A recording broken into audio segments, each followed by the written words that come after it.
आप और मैं हूं आपके साथ अवंतिका श्रीवास्तव। शुरुआत करेंगे खबरों की। सबसे पहले बात मुख्यमंत्री भूपेश बघेल की, जिन्होंने ऑनलाइन बैटिंग के अवैध कारोबार से जुड़े प्लेटफॉर्म पर प्रतिबंध लगाने को लेकर पीएम मोदी को एक पत्र लिखा है, सोशल मीडिया पर जानकारी दी है और ये लिखा है कि माननीय प्रधानमंत्री श्री नरेंद्र मोदी जी, जिन्हें पत्र लिखकर ऑनलाइन बैटिंग के अवैध कारोबार से जुड़े platform web, MPK, Telegram, Instagram, URL इत्यादि पर पूर्णतः प्रतिबंध लगाए जाने की मांग की है। विगत समय में ऑनलाइन बैटिंग, गेमिंग के माध्यम से अवैध जुआ और सट्टा कारोबार का देशव्यापी विस्तार हुआ है और इसके संचालक स्वामी विदेशों से उक्त अवैध कारोबार का संचालन करते आ रहे हैं और इसी के चलते छत्तीसगढ़ ही न सिर्फ बल्कि पूरे देश को नुकसान हो रहा है। इस बात का जिक्र पत्र में मुख्यमंत्री भूपेश बघेल की तरफ से प्रधानमंत्री के नाम ये पत्र लिखा है एक बार फिर से, जिसमें अवैध सट्टे और अवैध गेमिंग एप्स पर प्रतिबंध लगाने की मांग, कुछ एप्स का जिक्र भी उनकी तरफ से इस पत्र में किया गया। ये तस्वीरें आप देखिए पत्र की। सोशल मीडिया प्लेटफॉर्म पर खुद ही इस बारे में जानकारी दी है कि प्रधानमंत्री जी को एक पत्र लिख रहा हूं, जिसमें इस बात का जिक्र विस्तार से किया गया है कि कैसे विदेशों में बैठे कुछ लोग इस तरह के एप्स का संचालन करते हैं, न सिर्फ प्रदेश बल्कि देश को भी नुकसान पहुंचाने का काम करें। इसलिए पूर्णतः प्रतिबंध लगना चाहिए, ये मांग मुख्यमंत्री भूपेश बघेल की तरफ से उठाई गई है। औपचारिक तौर पर पत्र भी लिखा है प्रधानमंत्री के नाम। तमाम बातों का जिक्र इसमें, खासतौर पर उस समय में जब तक छत्तीसगढ़ में आप देखेंगे ऑनलाइन बैटिंग और गेमिंग के तमाम मामले सामने आए हैं और उन पर प्रतिबंध लगाने की प्रदेश सरकार की कोशिशें भी कई सारी देखी गई हैं। कानूनी कार्रवाई भी बहुत लंबे अरसे से चली जा रही है, लेकिन इसके बावजूद अंकुश पूरी तरह से नहीं लग पा रहा है। इसलिए मुख्यमंत्री भूपेश बघेल की तरफ से ये ट्वीट, जिसकी तस्वीरें हम आपको दिखा रहे हैं, प्रतिबंध लगाए जाने की मांग एक बार फिर से ट्वीट के जरिए, पत्र के जरिए मुख्यमंत्री भूपेश बघेल ने उठाई है, जिससे पूर्णतः प्रतिबंध इस प्रकार की अवैध गतिविधियों पर लग सके। इंतजार जवाब का भी प्रधानमंत्री की तरफ से, पीएमओ की तरफ से क्या कुछ जवाब आता है, ये देखने वाली बात है। सट्टा बाजार का भी जिक्र है इसमें और उन लोगों का भी जिक्र जो कि देश के बाहर से इसका संचालन करते हैं। जैसे कि ममता हमारे साथ जुड़ रही हैं। ममता, क्या कुछ मेंशन्ड है इस पत्र में, विस्तार से बताइए। बिल्कुल, देखिए प्रधानमंत्री नरेंद्र मोदी ने चिट्ठी लिखी है और इसमें लिखा है कि ऑनलाइन जो बैटिंग ऐप है और सट्टा जो है उस पर प्रतिबंध लगाया जाए। और महादेव सट्टा ऐप को अगर हम बात करें तो पूरे प्रदेश में लगातार जो सियासत है वो गरमाई हुई थी और इसको लेकर बीजेपी और कांग्रेस एक दूसरे पर लगातार आरोप प्रत्यारोप करते रहते हैं। उसके बाद में केंद्र सरकार से यह आया कि महादेव सट्टा ऐप जो है उस पर प्रतिबंध लगा दिया गया। हालांकि बाद में मुख्यमंत्री ने फिर ये कहा कि उस पर जो है वो अभी भी जो है वो चीज चल रही है और जो बयान दिया गया था केंद्र की तरफ से वो जो है वो गलत बयान है कि बंद किया गया है। अब एक बार फिर से मुख्यमंत्री भूपेश बघेल ने प्रधानमंत्री नरेंद्र मोदी को चिट्ठी लिखी है और उन्होंने इसमें मांग की है कि ये जो बैटिंग ऐप है जाए और टेलीग्राम, इंस्टाग्राम, यूआरएल इत्यादि पर पूर्णतः प्रतिबंध लगाए जाने की मांग की है, जो इस अवैध कारोबार के प्लेटफॉर्म से जुड़े हुए हैं। और उन्होंने ये भी कहा है कि ऑनलाइन बैटिंग, गेमिंग के माध्यम से अवैध जुआ और सट्टा लगातार पूरे देश, न केवल छत्तीसगढ़ में बल्कि पूरे देश भर में जो है वो किया जाए पर।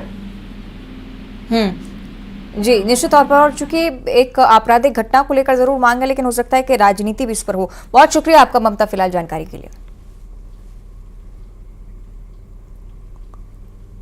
और अगली खबर दंतेवाड़ा से है, जहां नक्सलियों के लगाए गए आईईडी के चपेट में जवान आ गए और बैनर पोस्टर हटाने के लिए जैसे जवान यहां पर पहुंचे, विस्फोट हो गया। सीआरपीएफ के 2 जवान घायल हुए हैं, फौरन अस्पताल में भर्ती करवाए गए। बारसूर थाना क्षेत्र की पूरी घटना ये बताया गया है कि अब धीरे धीरे स्थिति ठीक हो रही है जवानों की, हालात ठीक हैं, लेकिन उससे पहले घटना के दौरान भी अफरा तफरी मची, चूंकि बैनर पोस्टर जहां दंतेवाड़ा के अलग अलग जगहों पर लगाए गए दहशत फैलाने के मकसद से।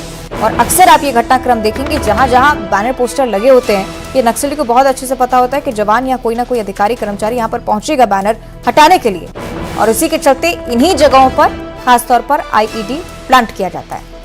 इसी का ये नतीजा कि एक बार फिर से यही क्रम सामने आता है। सीआरपीएफ के 2 जवान घायल हुए हैं, आईईडी की चपेट में आने के चलते बैनर पोस्टर हटाने ही दंतेवाड़ा के इस क्षेत्र में पहुंचे थे।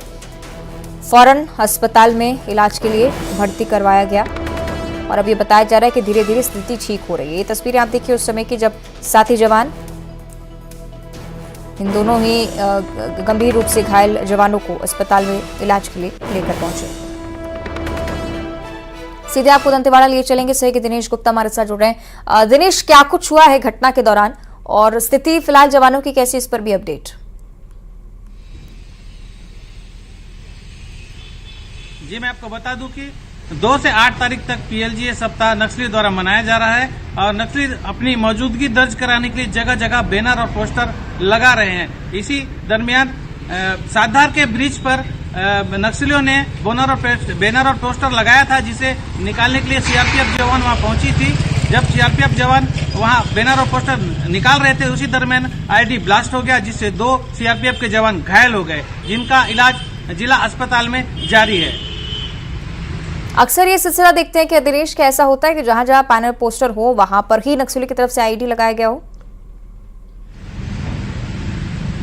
जी हाँ, नक्सलियों को पता होता है कि ये बैनर और पोस्टर जो हम लगा रहे हैं, इसे निकालने के लिए सुरक्षा बल के जवान वहां जरूर पहुंचेंगे और उनके द्वारा आईडी भी वहां प्लान किया जाता है। और इस दरमियान जब बैनर और पोस्टर निकाला जाता है तो आईडी ब्लास्ट हो जाता है, जिससे जवान घायल हो जाते हैं।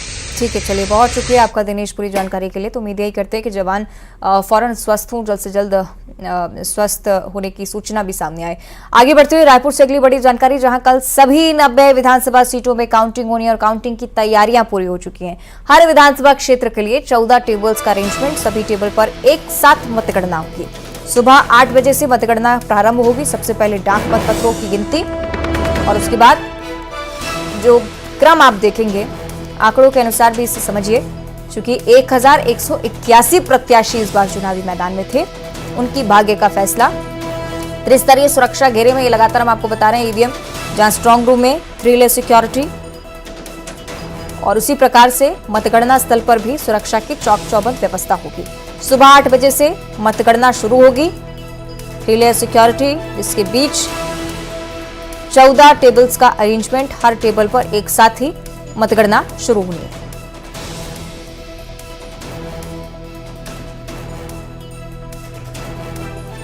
तो आपको बताएं कि कल जनादेश, जिसके लिए पूरा छत्तीसगढ़ इंतजार कर रहा है, समूचे प्रदेश में से लेकर हलचल, और इसी प्रकार का ये सिलसिला आप मतगणना स्थलों पर भी देखेंगे, जहां हलचल तेज होती हुई, साथ ही साथ अन्य राजनीतिक दलों में भी हलचल तेज होती हुई, अलग अलग कैंडिडेट्स अपने अपने समर्थकों को वहां पर तैनात करते हैं। उस प्रकार भी हलचल का ये सिलसिला लंबे अरसे से भी आप देख रहे हैं, जो कि स्ट्रांग रूम के बाहर सिक्योरिटी के लिए जवानों की मौजूदगी तो थी ही, अलग अलग पार्टियों के एजेंट भी पहुंचे थे। मतगणना को लेकर भी सुरक्षा के तमाम इंतजाम। रायपुर आपको लिए चलेंगे सहयोगी ममता लांजेवार हमारे साथ जुड़ रही हैं। ममता, अगर मतगणना को लेकर सूचना मिली हो आपको, और अगर आप मतगणना स्थल पर हो तो बताइएगा किस प्रकार की सिक्योरिटी, कल के लिए क्या व्यापक इंतजाम?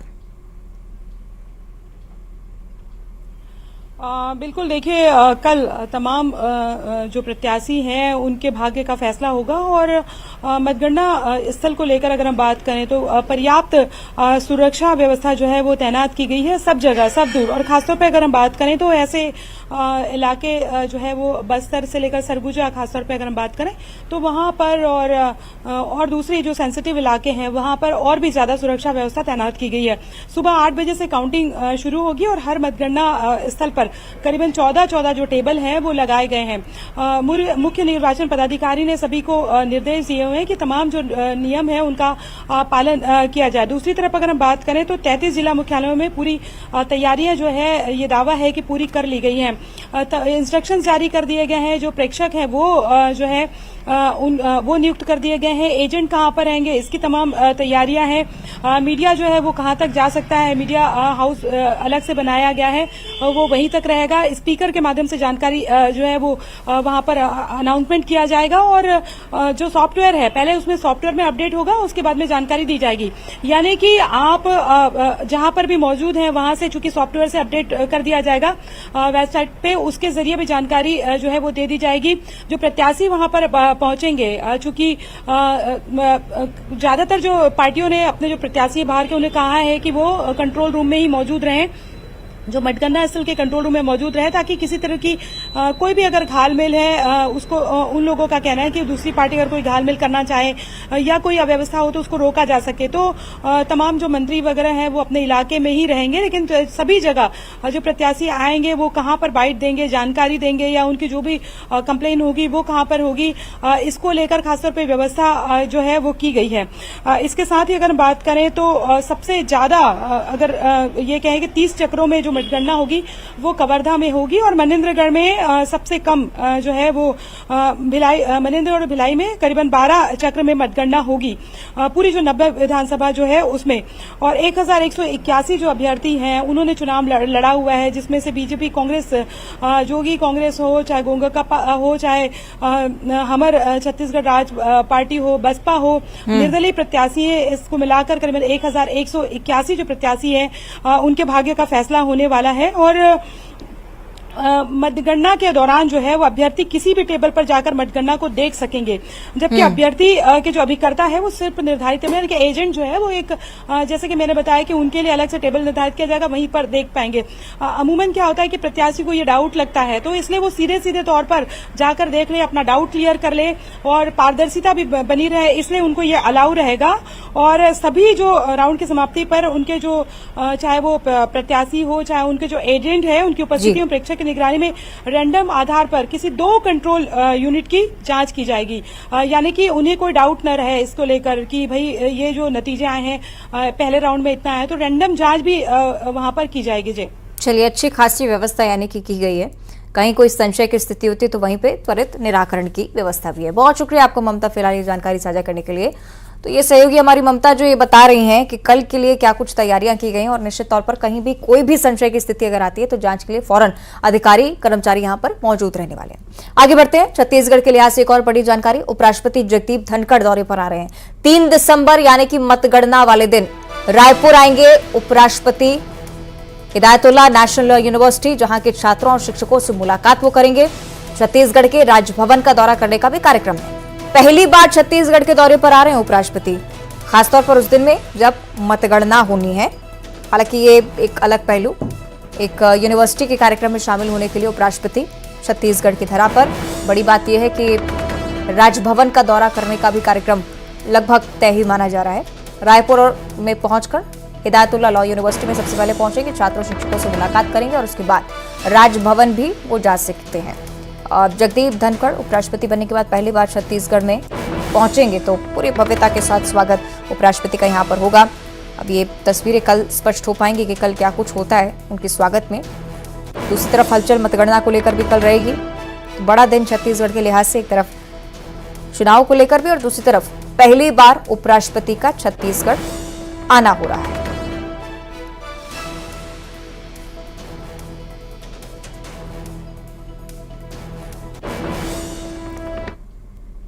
राजधानी रायपुर से भी अगली खबर, जहां बीजेपी के प्रदेश अध्यक्ष अरुण साव रायपुर आ रहे हैं। कुशाभाऊ ठाकरे परिसर में कार्यकर्ताओं से भेंट मुलाकात और उसके बाद दोपहर करीब 12 से 4 बजे तक कार्यकर्ताओं से मुलाकात का जो क्रम है वो चलता रहेगा। अलग अलग जिलों के कार्यकर्ताओं से मिलेंगे अरुण साव।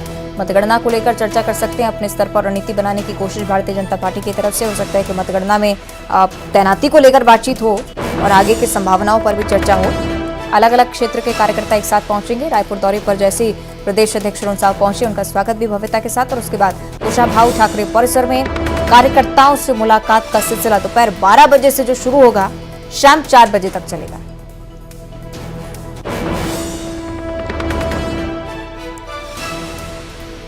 तो अलग अलग पार्टियां अपने अपने स्तर पर रणनीति तैयार करती हुई मतगणना को लेकर भी एन दिन पर क्या कुछ होना है और उसके बाद संभावनाओं को लेकर भी हो सकता है कि बातचीत अलग अलग जिलों के कार्यकर्ताओं से अरुण साव करें। रायपुर के दौरे पर बीजेपी के प्रदेश अध्यक्ष हैं। आज तमाम बड़े नेता बीजेपी के लिहाज से जो रणनीति तैयार करने के लिए छत्तीसगढ़ आ रहे हैं। और अगली खबर दुर्ग से है, जहां फांसी लगाकर युवक ने आत्महत्या की है। तांदुला नदी के ब्रिज पर फांसी लगाई। सुसाइड के कारण अभी तक स्पष्ट नहीं हो पाए। ये पुलिस की जांच का विषय, अभी भी परिजनों से पूछताछ की कोशिश की जा रही है, पता लग सके जैसे कि किस वजह से ये घंभीर घटना सामने आई है। सुसाइड के कारणों की जांच जारी। विनायकपुर का रहने वाला ये व्यक्ति ललित पटेल, जिसका नाम बताया जा रहा है, सुसाइड किस वजह से की है ये अभी भी साफ नहीं। आत्महत्या की है। फांसी लगाकर युवक ने जान दे दी। आसपास जैसे ही लोगों ने इस चीज को देखा तो फौरन पुलिस ने सूचित किया।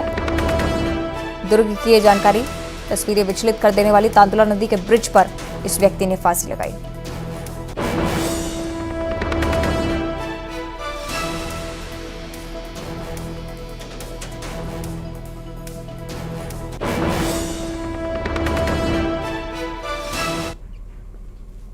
और गोरेला पिंडरा मरवाही जिले में उत्तर प्रदेश के 2 गैंगस्टर्स गिरफ्तार हुए हैं, जिनके बारे में आशंका है कि छत्तीसगढ़ की राजधानी रायपुर में जाकर कोई बड़ी वारदात को अंजाम देने की फिराक में थे। गोरेला पुलिस और आबकारी विभाग ने पीपर खूंटी में चेकिंग के दौरान एक मोटरसाइकिल को संदिग्ध पाते हुए रुकवा गया और तलाशी ली गई तो इसमें से 2 लोगों के पास एक देसी कट्टा, 4 जिंदा कारतूस और एक वॉकी टॉकी का सेट मिला। इस पर पुलिस ने तत्काल घेराबंदी की।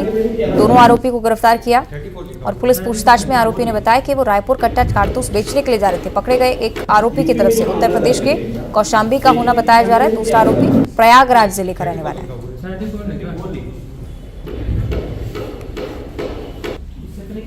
जिला जीपीएम में थाना गोरेला के अंतर्गत पीपरखुटी गांव के आसपास जब आबकारी विभाग की चेकिंग की जा रही थी तो वहां पे एक वाहन, एक मोटरसाइकिल में 2 व्यक्तियों की जो गतिविधि है वो संदिग्ध लगी।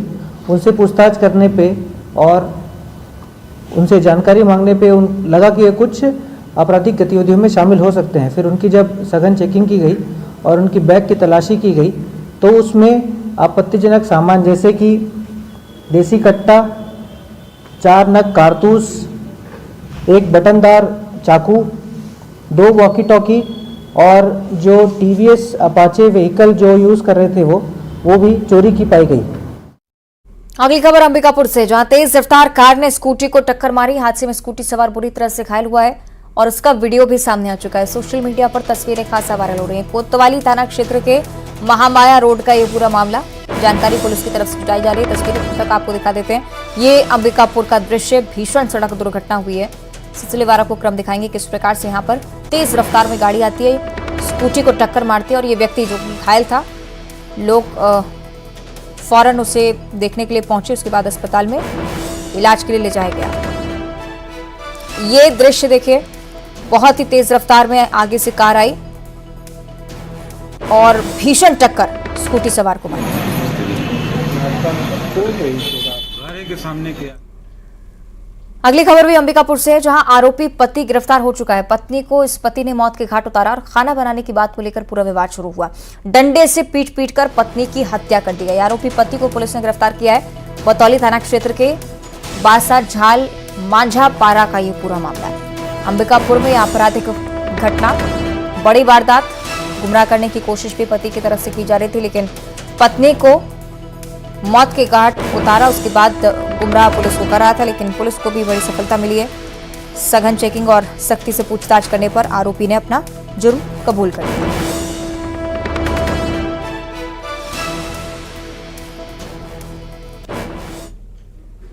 बलरामपुर से आगे खबर, जहां नौकरी दिलाने के नाम पर ठगी करने वाला गिरफ्तार हुआ है।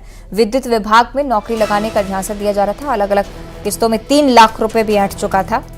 पीड़ित की शिकायत पर पुलिस ने फौरन कार्रवाई की। आरोपी को जेल भेजा गया।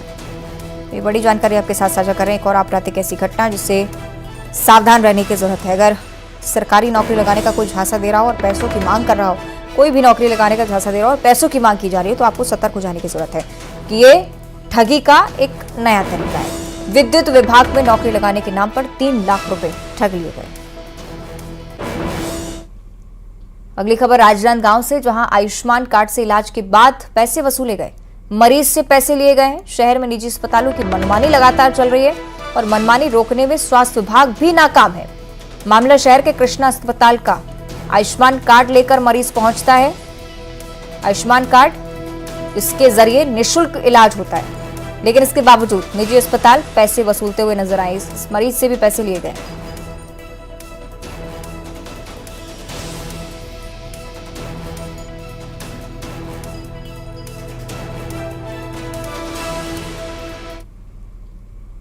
और अब देखिए छत्तीसगढ़ टॉप 20। 3 दिसंबर को उपराष्ट्रपति